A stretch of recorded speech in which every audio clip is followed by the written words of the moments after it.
ഇന്ന് ഞാൻ ലൈവിൽ വരുന്നത് ഒരു വ്യക്തിക്ക് ഒരു ചെറിയൊരു മറുപടി കൊടുക്കാനാണ്.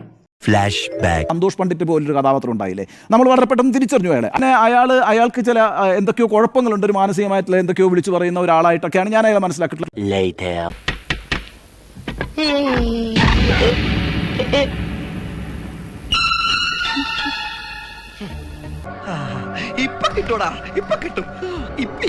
ചിലപ്പോൾ നമുക്ക് മാനസിക നില ഇല്ല അങ്ങനെ എന്തെങ്കിലുമൊക്കെ പ്രശ്നം വന്നു കഴിഞ്ഞാൽ സാധാരണ ഇതിൽ ഒരു ഡോക്ടറെ അടുത്ത് സമീപിക്കും. ചിലപ്പോൾ ഞാൻ ഇയാളുടെ തന്തേൻ്റെ അടുത്ത് ഞാൻ ചിലപ്പോൾ ചെന്നിട്ടുണ്ടാവാം.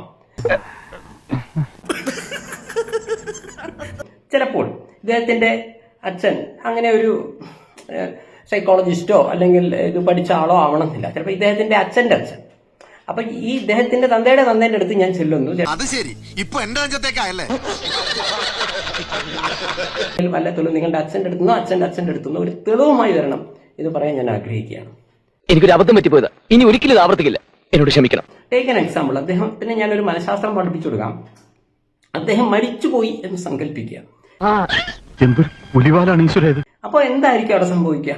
കുറെ ആളുകൾ എന്നാലും നല്ലൊരു മനുഷ്യനായിരുന്നു കേട്ടോ എന്ന് ഇയാളെ കുറിച്ച് പറയായിരിക്കും.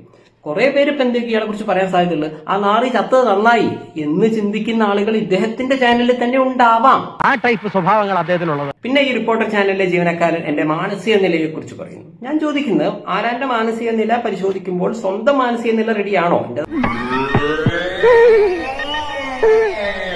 അതായത് ഇപ്പം മുമ്പ് കലാകൗമുദിയിൽ ഇദ്ദേഹം വർക്ക് ചെയ്തിരുന്നു, മുമ്പ് മാതൃഭൂമിയിൽ ഇദ്ദേഹം വർക്ക് ചെയ്തിരുന്നു, മുമ്പ് ഏഷ്യാനെറ്റിൽ ഇദ്ദേഹം വർക്ക് ചെയ്തിരുന്നു. അവിടെ നിന്നെല്ലാം ഇദ്ദേഹത്തെ പിടിച്ച് പുറത്താക്കി, അല്ലെങ്കിൽ ജോലി നഷ്ടപ്പെട്ടു. എന്തുകൊണ്ട്? അത് ഇദ്ദേഹത്തിന്റെ മാനസിക നില മോശമായതുകൊണ്ടാണോ? എങ്ങനെ ഒന്ന് തലയൂരും എന്റെ കൃഷ്ണ, വല്ല വഴിയുണ്ടോടാ? കാരണം വേറൊരുത്തനെ പറയുമ്പോൾ അവനോ സ്വയം നന്നാവണം. ഇദ്ദേഹത്തെക്കാൾ നല്ല മാനസിക നില എനിക്കുണ്ടെന്നാണ് വിശ്വസിക്കുന്നത്. മനസ്സിലായോ?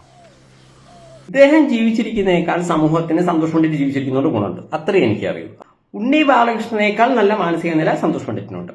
അതുകൊണ്ട് വീണ്ടും ഇതേപോലെ ചൊറിഞ്ഞു വരരുത്. This is last and final warning for you. ഇനി ഇത് ആവർത്തിക്കില്ല. മാപ്പ്.